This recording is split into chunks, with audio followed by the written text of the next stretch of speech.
Metroid Prime 4 reviews are finally out, and now we have an idea what this game is going to be like. So it's sitting at an 81 right now on Metacritic, which is solid, but it is below the marks of the previous Metroid Prime games. So I'm going to go over what that means, like what the reviewers are saying, what this means for what this game will actually be like, because this game has been hyped for years now. It was first announced over 8 years ago, and now it's finally almost here. So people were very worried that the game would be a disaster. Like, a lot of people just thought since the game was in development hell that it just wouldn't be good, or the initial impressions, like with Miles McKenzie, with all that stuff, like there's concerns, but there's no reviews right now that say the game is bad. There's reviews that say the game is kind of mid, like an okay game, but there's not a single review now that I can find that has it anything less than like a 60, I think. And that at least means that this game will be worth playing. So it's not going to be like a Metroid Prime Federation Force or anything like that. Like, I've seen people really panicking, thinking this is going to be the worst Metroid game ever. So that does not look to be the case. So the first review I want to go over, I want to do a super positive review and a negative, or not a negative review, a more mid review. So Giant Bomb gave this game a 100 out of 100, and that's pretty high praise. Like, I think anytime you give a game a perfect score, especially when it's scored out of 100, like, you're basically saying it's one of the best games of all time. So on Giant Bomb, they basically compared it to Metroid Prime 1, like saying this is the best Metroid Prime game since Prime 1. And I got a summary of what's in this review. If you want to read it, I'll put the link in the description. But it balances combat, puzzles, scanning atmosphere perfectly, avoids the missteps of Prime 2's light dark gimmick, avoids Prime 3's motion control gimmickness, and it brings back the feeling of being totally absorbed in an alien world. He says that this is the closest the series has gotten to that feeling again. And that is definitely something that's good to hear.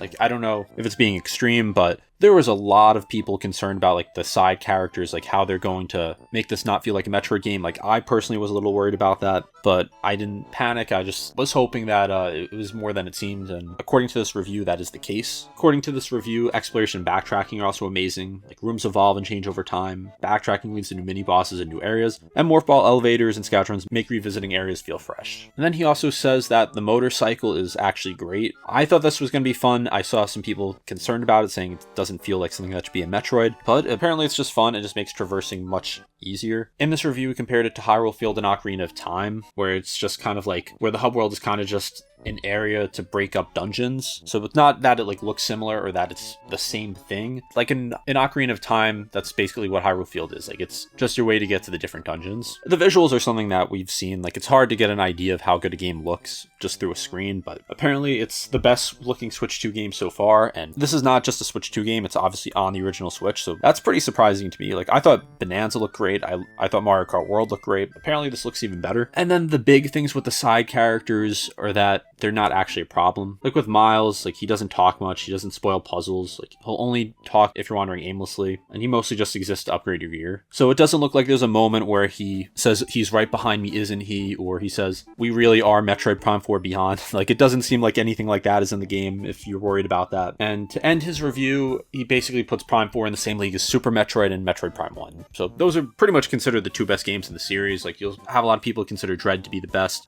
Dread for me is like neck and neck with Super Metroid. So basically he's saying this is a top 3 Metroid game, and that's extremely high praise. And this is just one review that I've went over, and this was pretty much the most glowing review I could find of it. So now I want to go over a disappointing review. So this is by Eurogamer. So this review, I believe, is a 60 out of 100. So it's definitely a more mid game according to this reviewer. And I just want to make something clear in this video. I'm going over the great reviews and the bad reviews just to get an idea of what this game will be like, because obviously people are going to have different opinions on games. There's no one that's just correct, but I just want to give both perspectives here. So according to this Eurogamer review, Prime 4 feels modular or stitched together, so it's like different parts of the games were made separately. Examples given are that the desert hub feels disconnected from the dungeons, the loading zones between areas feel unnatural, and the mix of old school Metroid and Zelda-like design sometimes clashes. Eurogamer also talks about how the game structurally feels like Zelda. Like, the bike is like Epona, the desert is like Hyrule Field, the 5 major areas like Zelda dungeons, there's mini challenges like shrines, and the beetle-like projectile ability like Skyward Sword's beetle. So depending on who you ask, this is actually either a compliment or criticism, but to this reviewer it makes the game feel less like Metroid Prime. And I understand that, but you gotta realize that this game is coming out in 2025. The last full Metroid Prime game came out in like 2007, so it's been 18 years, so you gotta expect change. Now, it doesn't mean you have to like it, but I understand what Nintendo is doing here, and I understand why someone wouldn't like this. For me, like, I'm still on the fence about if I actually like these additions. Like, it's simply gonna come down to when I play the game. So if you may know that this is stuff you'd be interested in, you may think that this is not something that sounds like Metroid and you want to avoid, but I'm just putting that out there. And then the companions are talked about here, and the last review review said that they didn't really talk much. This one says they talk a lot, and Samus is completely silent, so it creates like a narrative imbalance, and it undermines Metroid's isolation and atmosphere. So this is pretty much the opposite of what Giant Bomb said, so I don't know which one to go with. I think there's probably some truth to both of them, because someone might think that something's a lot of talking, the other person might think that same amount of talking isn't a lot. And then moving on to the Desert Hub. So while Giant Bomb pretty much compares it to Ocarina of Time, Eurogamer says it's just empty and feels like it was made separately. And then apparently the end game is the worst part. So busy work feels like padding, there's forced crystal collecting requirement, the final tower is anticlimactic, the narrative feels half-baked, and there's no desire to replay the game. So basically the final verdict here is that the game is good, it's fun, it looks really good, and it's well made, but it's not a great Metroid game. That's what this review's saying. So 60 compared to 100, like that's a very, very big difference. And I think that really just comes down to perspective at that point. Like I think both of these reviews are probably going a little more into the extreme than the truth probably is. Like, I don't mean they're lying or anything like that. I just mean that it's probably two people, like whoever reviewed it for each one really just loves the style, and then the other one just really does not like the style. And like with anything, like most people are probably going to be somewhere in the middle, which is why this game has like an 81. So basically right in between these two reviews. But it is good though that even this review that criticizes a lot does say it's a good game. So what does this all mean? Like, there's a lot of new things here. Like, there's more hub-based world design. Like, there's the bike, there's more side characters, there's more linear story progression. And depending on the review that you listen to more, it could be a good or a bad thing. So I really think this is going to split the fan base. Like, if you want Metroid to evolve, like, past, like, the original trilogy, like, to be something, like, a lot bigger, more open, like, be basically, like, more narrative focused, probably not really getting that here from what it seems. Like, it seems like it is going to have a good atmosphere, it's going to have a lot of scanning, it's going to have good backtracking. So it's really going to come down to what you prefer. Like, I could see people probably having this as, like, a top 5 Metroid game. I could see people having it as, like, not a bottom 5, because there's some pretty rough games in the series, but I could see people having it as either the worst Prime game or just a bottom good game in the series, if that makes sense. Like, it doesn't seem like this is going to be a game that people really are going to have strong negative opinions on for the most part. Like, I think people will have problems with it. I think there's going to be people who do despise this game, because literally, like, you'll find people who hate Mario Galaxy, you'll find people who hate Ocarina of Time. Like, no matter what game is made, there's going to be people who hate it. But for the most part, I think this game is going to be good.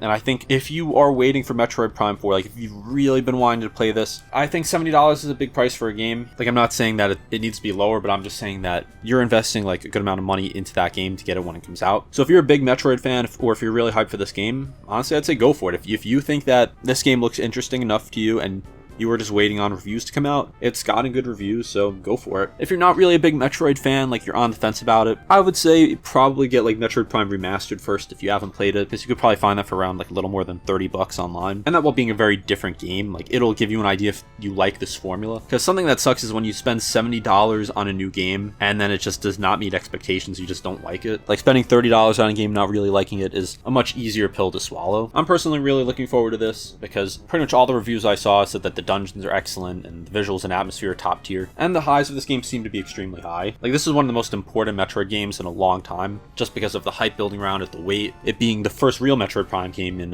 18 years. So I'll probably make a video going a little more in-depth into the game, like talking a little more about it. This I want to just give some reviewers' perspectives, because I don't want to act like I can speak for them or speak for how the game is. Like, I'm not a reviewer for this game, I've not played it. I just want to give some insight into it and just explain these a little more. So let me know, are you going to get this on launch day? Like, do you still have any concerns? I want to know in the comments, and also be sure to like and subscribe. Like, I'll be covering more Metroid Prime 4 content. This has been Domain with Game Domain. Thank you for watching.